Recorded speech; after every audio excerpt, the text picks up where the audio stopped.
Good afternoon and welcome to TFM on the Spotlight with me, Aliou Jallo. And in the studio today, my guest is Ousman Ceesay, who is a civil engineer and also a health safety officer. Mr. Ceesay, welcome to the FATU network. Okay, thank you, Aliou. First of all, it's Abdul Ceesay. Sorry for that. my bad. Yeah. Okay, good afternoon all. It's a pleasure to be here in TFM to at least give you the awareness and the measures of safety, health and safety. That is a concept we have built to at least ensure and put the government to put it in a compulsory act so that we can see the better future of Gambia. Oh, thank you, Mr. Ceesay, and my apologies for missing out on your first name. So, briefly tell us a little bit about yourself, where this whole concept emanated and what is your qualifications to actually bring in such an initiative that you feel like when implemented, would have, a significant impact on the life of Gambians. Okay, as I say, I am Mr. Abdul Ceesay, a civil engineer and health and safety officer or manager, in which I'm born in the Gambia here in the northern part of the country, a village called Njawara, schooled from primary to upper basic in Kerawan upper basic, then later proceed to Nusrat High. Then after I joined the NYSS, which we were trained as a young petroleum entrepreneurship, which we were given the basic concept of how to manage petroleum in the downstream, that is the retail side, and a basic knowledge of safety at all. So in that I was working with Total for some time, then I joined Gambia National Petroleum Corporation, which is GNPC. Then also after that I traveled to the Kingdom of Qatar in the Gulf. So when I go there also, I didn't stop. I do some series of studies in the health and safety management concepts or measures concept, which when I returned back home in the Gambia last year, I see the way the Gambia is going with the concept of safety measures. So it have pushed me a lot because I know we have to safeguard our assets and liabilities. And the assets are the properties and the liabilities are us. So which we have to endeavor and share our experience and knowledge. That bring me to this concept. Then I reached the authorities to seek their advice. At first, it was welcomed by the Deputy Speaker, Honorable Sidin Jai. He gave me a door open and delegate me to some government authorities with like Gambia Fire Rescue Services, Pura and Public Health. Is working on the pipeline that we will get to that level where we will ensure that the government come to put this act in a compulsory way, whereby all Gambians will see that safety is our concern. So now tell us a little bit about your experience in developing and implementing health safety, in that aspect. My experience as a trained safety officers and health trained. So when my experience is like I cannot see the society is living in a dormant concept like or measures of health and safety. So if I have that knowledge in me and experience, I have to come up and show up what I can do for the society. That is the ambition I have, that okay, I have to build something.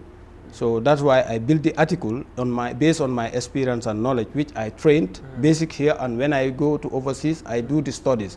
Still now we are not saying we are 100% there, but we are doing research which will lead us, if we follow the article, it will lead us to have a very good safety environment. So as I have a higher diploma or a bachelor degree in safety, health and safety, IOS, so which is recommended when you train there in Qatar. It's not only Qatar, but Qatar seal the certificate, but you are recommended in the United Kingdom, in the higher college of health and safety. So that's been the case. When I come back here, I see the way the society is being handling themselves in occupational health. I see the SOEs, state-owned enterprises, how they are doing with the concept of safety, health and safety.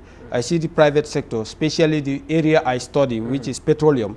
I feel very, oversight in me that, okay, we are lack or we are not willing to follow the act of health and safety. Now, where do you think the challenge lies, and what has been your engagement so far with the government? Because coming up with such a beautiful concept, obviously there would be some challenges, and there will be people who might be doubting, you know, your knowledge, you know, in terms of, you know, delivery. Yeah, as naturally, Gambia, we have challenges, and like if you are advocating for something, you must face some issues like in our local Hamud Bapam or whatsoever. But we don't mind, because what we have in us is what we are going to explore to the society. So in the government, like I say, we are trying to put advice or ensure that let put a compulsory act that will always coordinate the sector of the operational health in the Gambia. Like if you come to some area whereby, you know, you employed 20 or 30 people, so there is no safeguard for their welfare, those staff. So the institution, if the staffs are not healthy, will the institution be healthy? No. So you have to put all those considerations, but the act should come from the government. The government should empower us and see this article and put it into consideration that we put this act now, that every institution or every company that is operating within the Gambia with a quantity of this amount of labor, you have to put. But don't you think that is already embedded in the Labor Act of the Gambia, and isn't their responsibility to make it so that they ensure the implementation of safety of laborers? Yeah, as you say, is in the labor union, in the labor work, that, but it's not an act now, because we have to adopt it an act. When we adopt it and it's passed through the National Assembly and we make it an act, it will be compulsory. Like Fatu Network have 20 staff here. He or she must employ an official, occupational or safety officers in the ground. So that he or that office will be controlling the welfare of the organization and the staff welfare. Because when you left your home, coming to work, you have left something. So what is the safeguard in that time of your work? Will you have an assurance whereby if there is a casualty in the event of work, your beneficiary will benefit or not? All those things come in the measures of health and safety. But the government is like, we are the one, we the experts should come and at least join hand with them, expose our knowledge to them that this is a must, we have to act. Now you talk about a key issue that is ensuring employers' safety, employees' safety. Yes. Which actually it is actually in the Workers' Compensation Act, you know. But how many institutions in the Gambia so far, ranging from both government and private, actually put this into considerations? Yeah, it's not many. Like as I know during my research, if you come here to many institutions, especially in the private, they don't go with safety measures because they feel like luxury is attractive to at least allocate an office to pay that person. But if you safeguard your assets and liabilities, it will minimize risks from your organization. But here, if you come to OMC, like oil marketing companies, as I'm speaking, I know only 2 of them who are at least overseeing this act as a vital role. That is GNPC, where I come from, and Oryx. And Oryx, it was there since Total, since ELF. They put this because it's a French organization. They put this into consideration.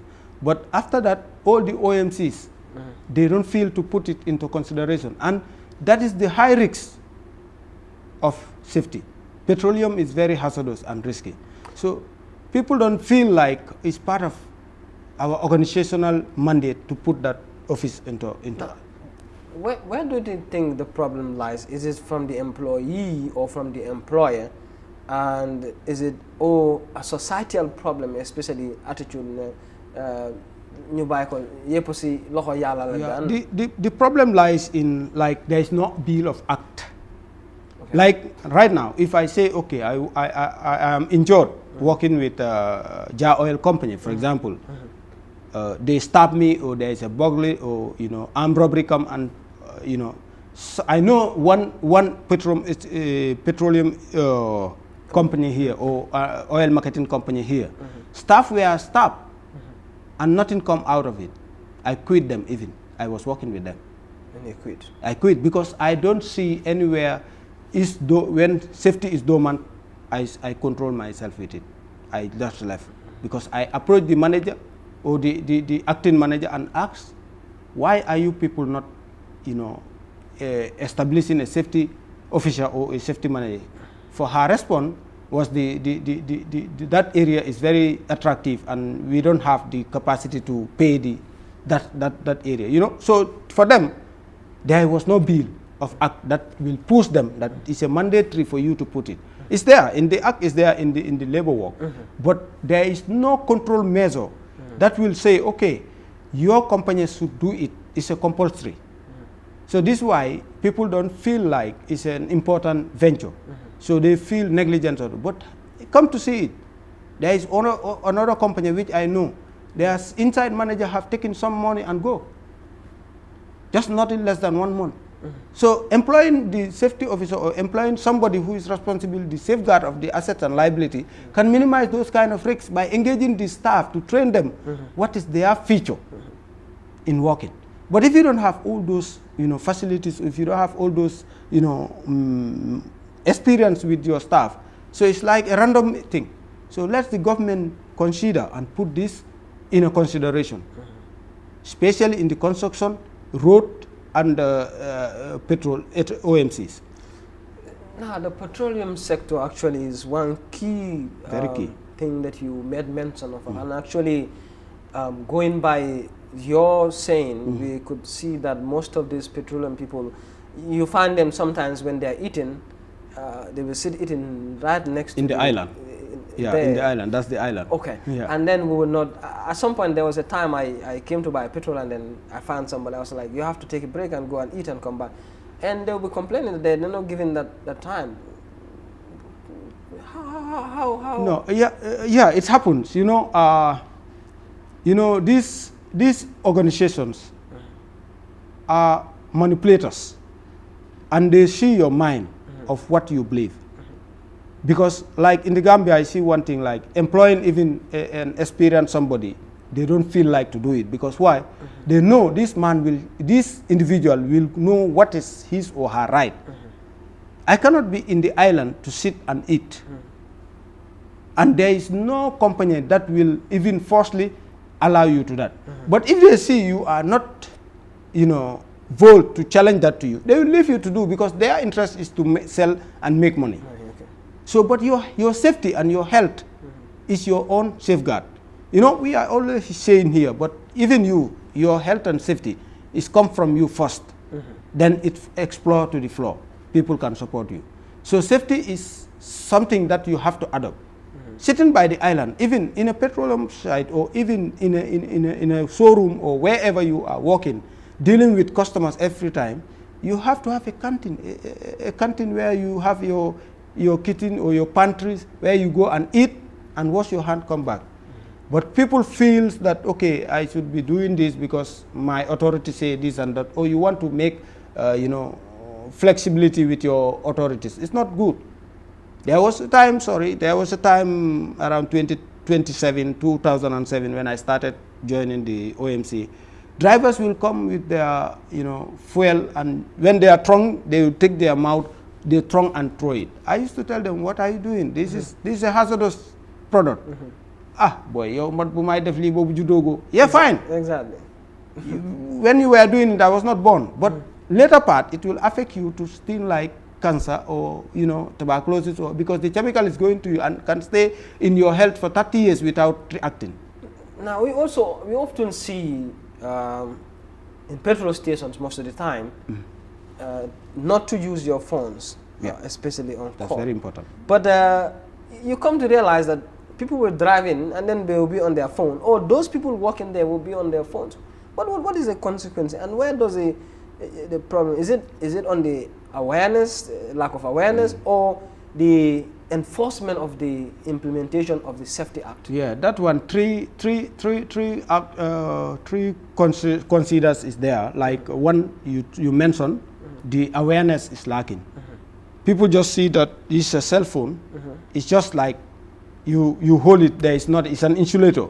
But what is generating in the call is called heat and air.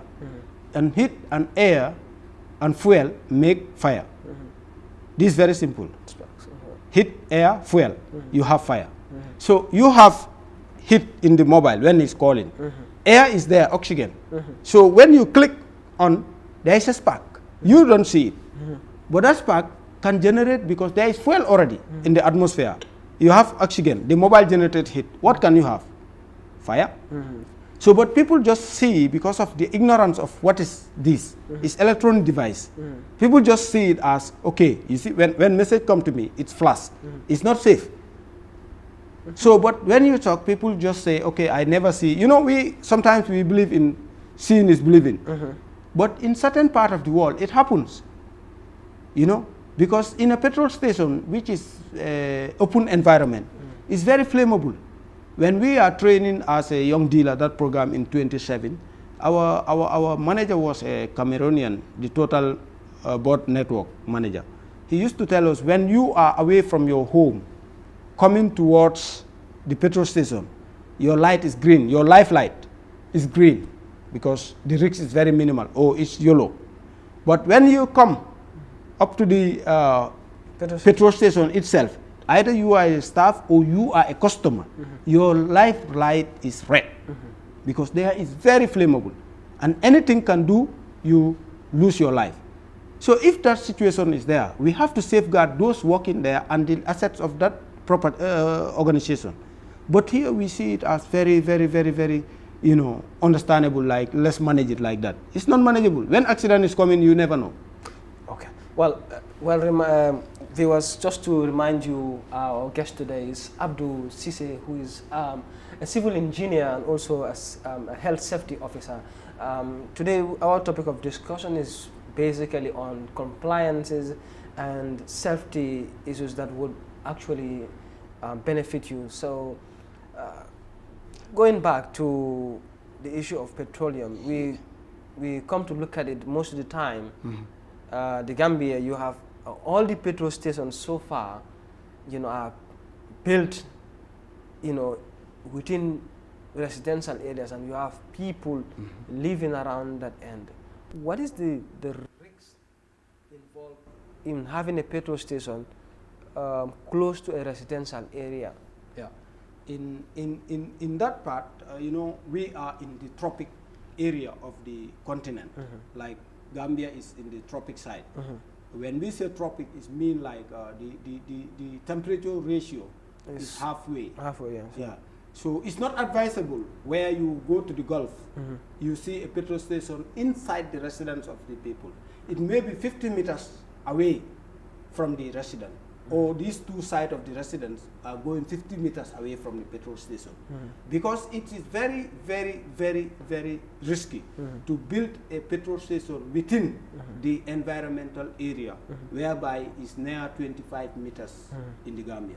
But nature of the or the economic status we are in the Gambia, the act is not there. So people have just adopted that, okay, wherever I have to do it, I will do it. You know, in the Gambia, it's very sad. I went to one office. Those people, they have the control measures to put or to give you license where to operate. When their inspectors go to do the inspectorating service, they found that that company where they are located to build is not safe, and it's very close to a market. Market is very general. People go there every time. So they give their direction that, okay, where you want to build this, you should push it, because it's not very convenient for this environment. But that man or that company's authority have come to challenge that office that, okay, we will do it by force. Or maybe they have power backside. Where? But that power backside, it will go. Like I say, government come, government go. But the safety of your safeguard, it will stay eternity. Because when there is life, there is safety. So don't take advantage of, I have the power to push what I want to reach the environment. It's not safe. Because tomorrow, you don't know what can come and how many lives it will cost. Now, getting back to the issue of compliance, yes, and the issue of having implementations of some of these safety measures. What have you done so far to engage government, and how far have you gone in trying to make sure that some of these ideologies you have that are geared towards ensuring safety in our society is achieved at the latter part? Okay, that will be very nice to answer. Okay, so far, as I told you, I have been engaging with some authorities like Pura, Public Health, which when I wrote this article in 20 December, I was in the office of the Deputy Speaker. It's not political, but I see to reach the government, maybe if I go through there, I can reach the audience of the government. Okay. So then I go there, and so likely he welcomed me warmly. He adopted the article and tell me go to fire service, because in this act, if you see, fire and rescue service have a very key role to conduct. Okay. So that's why he channeled me there. Those people also, when I go, they endorse it and say you are welcome. It's a good act. Then, but we cannot regulate it because Pura is the gateway to regulate some articles. So I went there also. Pura, there is a environmental manager who is very key and also welcomed me. He's Mr. Musanjai. He welcomed me and also advised me a lot to coordinate with this project.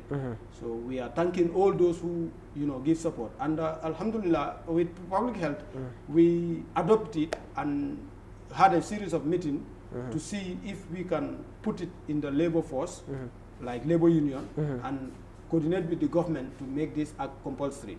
And we are working on that. And so what would be your foreseen challenges in trying to make it so? Because this is a regulation that you want to bring in place that obviously has impact or consequence on other people, especially the players on the ground, those who has their businesses at risk of being, or will be seen as a witch hunt to their businesses, simply because they are failing to adhere to some of these safety measures. Yeah, the challenges is very paramount, because like as you say, if you have an organization which is already, been engaging in for many years without this act, if you want to come and put them into the line of health and safety, they will consider you as, degrading their operations. But we are seeing the future of Gambia. We are not just saying okay, today you have the pleasure or you have the avenue to operate. No, we are seeing if we want to have a very safety country, we have to adopt health and safety management policy. So this is why we come. So the challenges are very paramount, and it's not only in the organization but also road safety. When we come to road safety, that is the traffic. Yeah, but now what will be your most foreseen challenge that you will be seeing? Okay, my most challenging. Where do you think you will face the hardest challenge so far to making sure that this thing that you are pushing actually it gets to it and it's implemented? That's the OMC, that's the petroleum side, petroleum construction company, or the oil marketing companies. Because as I say, they are operating at the higher risks of risks and hazards. But see, we have like almost now 10 to 14 oil marketing companies in the Gambia. But only 2 is adopting this act. So now, how far have you gone actually in trying to making sure that you dialogue with some of these OMCs to see the concept that you are trying to bring in board as something that is actually beneficiary to their staff and also to the Gambian population at large, not as a witch hunt? I read two OMCs, which is Jar Oil Company. I always write to their page or their advertisers that I advise you adopt a safety officer. Because I see Jar as a very, very prominent businessman. So have you tried? I read them. Have you tried having dialogue with them, like face to face? Mr. Hazardous is here. If he's watching live, I read with him. Okay. Even trying to engage myself to be a staff on them, to empower those people who are working under them. I communicate with EM Logics before I was working with them. I communicate with their acting manager on the ground that why you people are not at least doing safety measures as a consideration. But all I know is JNPC, I know they have. Oryx, I know they have. So what are some of their feedbacks? What are some of the things that they tell you? Like for them, in their eyes, I don't see the willingness of adopting. Okay. Some of them, like the AM Logics, some of them told me, Auntie Ida told me that, okay, I feel like we have to grow first to make it. But safety first. Why they say safety first? Before you grow, you have to have a safeguard. So, but in her response was like, this part of the area you are touching is not very important now. Okay, for now, yeah. That's how they see it. That's how they see it. Okay. It's not very important now because the risks in us, we manage it. But we don't know how to at least safeguard ourselves in accidents. Now, aside from reaching to the OMCs, Yes. you know, obviously to garner support, Yes. you definitely need the support of the young people and also the Gambian population. Now, what have you done so far in trying to create that level of awareness? Because these are the very people who are employed in some of these OMCs. Yeah. So I have created a constitution and give it a name. This is the constitution of or the constitution of Foundation for Health and Safety Measures Network, which is just I adopt to create a foundation for it and build a member or a team that will coordinate with us to facilitate some sensitization to the public, to reach some authorities or some institutions like government SOEs. No, have you made mention of sensitization, which is very key to create that level of awareness, so that there will mind safety, yeah. right? Yeah. Now, have you, since you came back and since you start consuming this this concept in your, have you ever engaged young people or a community just to sensitize them on the issue of safety? Yeah, I have not gathered people physically, but I have reached you so many social medias like Star TV, iAfrica TV, Zoom TV is where even my host for every Thursday I should have that program 1 hour. Okay, I reach also some media like Sen FM TV. I communicate with some journalism. Even some of the pipelines are there to invite me. But like I say, I want to build this constitution first and register the foundation, then start engaging team members to reach the society if we have that opportunity.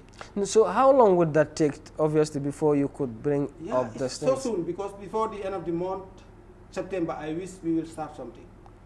Okay, so now, in essence, you want to tell us that unless and until you have not registered, you cannot be engaged in any community sensitization. I was advised by some authority to do the necessary thing, documentation first. Okay. Because you can reach some OMC, some organization, whereby they will question you, where are you from? Who give you the mandate to come? What are you going to do? So, but if you have the authority being endorsed that this is a foundation and it's well registered, if you have the power or you have the sponsor or you have the capacity financially to do the sensitization of the public or OMC organizational staff that this is your know-how in health and safety, then you have a backup. But if you don't register yet, you cannot just set anything yet. So you talked about the issue of enforcement, which you stressed that it's key and it's one of the biggest loopholes, challenges so far in the Gambia, and compliances. And the Labor Department actually is responsible to making sure that they have inspectors that can walk in at any institution without notifying to actually get first-hand information, on some of the safety issues that you talk about. But so far, it's something that does not happen. Even in if it comes to food safety, they tell you that they have inspectors that will go around. But how effective? Because all the time we see people suffering from food poisoning and whatnot. Where do you think the loophole stands? Is it? Yeah, Mr. Jallo, you are right, because there was a time I visited the food safety department here in Kairaba Avenue.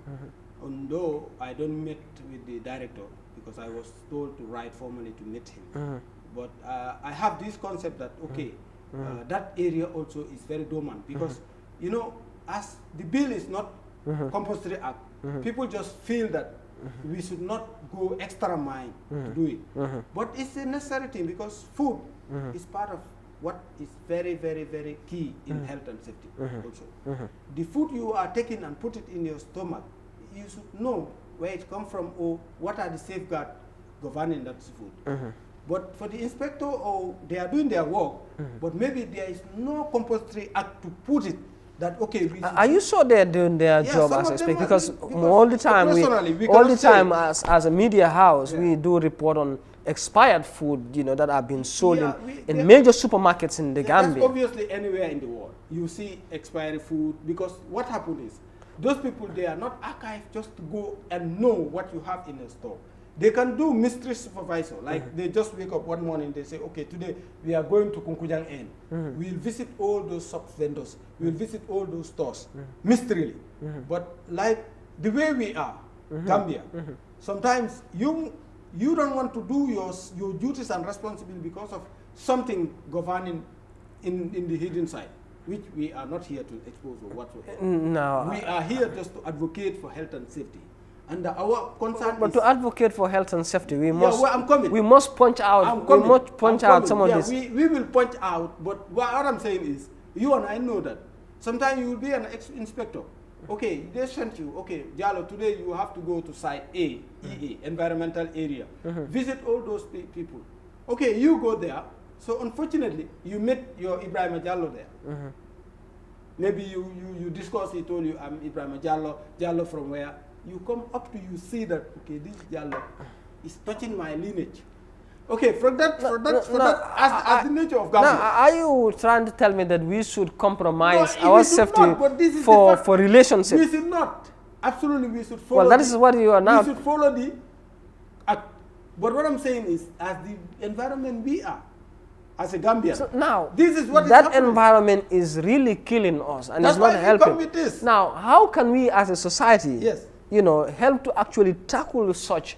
That's why so we could move from those kind of life and come to the real act. Yes. That's why we create this foundation. And if God willing, we have the empower from the government and have grants to facilitate our function, we will do as the act say. We will coordinate with the government to see the future safety of the Gambia. And I'm not compromising anything for safety. Yesterday I bought in a car towards Costa Rica. You know, these apprentices nowadays, they have the mind to sell their position for $10 or $15. Then they will hang backside at the vehicle. Me, Diallo, I don't compromise with that. Any vehicle I enter, you do that, the apprentice must stop. The driver must stop. I'm a police of my own. So now, are you trying to tell us now everybody should actually, because because that is going to give us a very good feature of safety. You, the driver, the apprentice, know your know-how of safety. When you hang there, the vehicle go and settles down, you fall down. How many dollars are you going to pull to secure yourself? Well, that will be a topic of discussion for another day. I'm afraid time is not on our side. And before we go, what would be your message to the Gambian people and the people who are listening to you, and also your message to the authority? Okay. My message to the general public is, let us try to know what is our health and safety and adopt it for 100%. Saving your life is very paramount. Though we cannot say, okay, saving your life not to death, but there are certain issues like near misses or accident, you can save it. So let's try to know our safety first. And safety is no compromise. Okay, for the authority, we are at least urging them, especially the government, to give us and support to adopt this foundation, to at least give us grants or projects that we will have the willing to go and do our sensitization of the know-how of safety measures throughout the Gambia.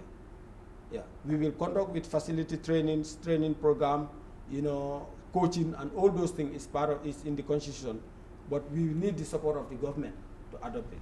Well, I'm afraid that was all we have time for. Do join us next time for another interesting episode where we'll be talking about the issue of transportation, safety and transportation, which actually is one of the key challenges in this country that all of us would face. With me today, that was all we have for you. Good, take care. But don't forget to ask your questions in the comment section, and then we will pick up your concerns from there, and then we will have Mr. Ceesay actually come back here again for another time.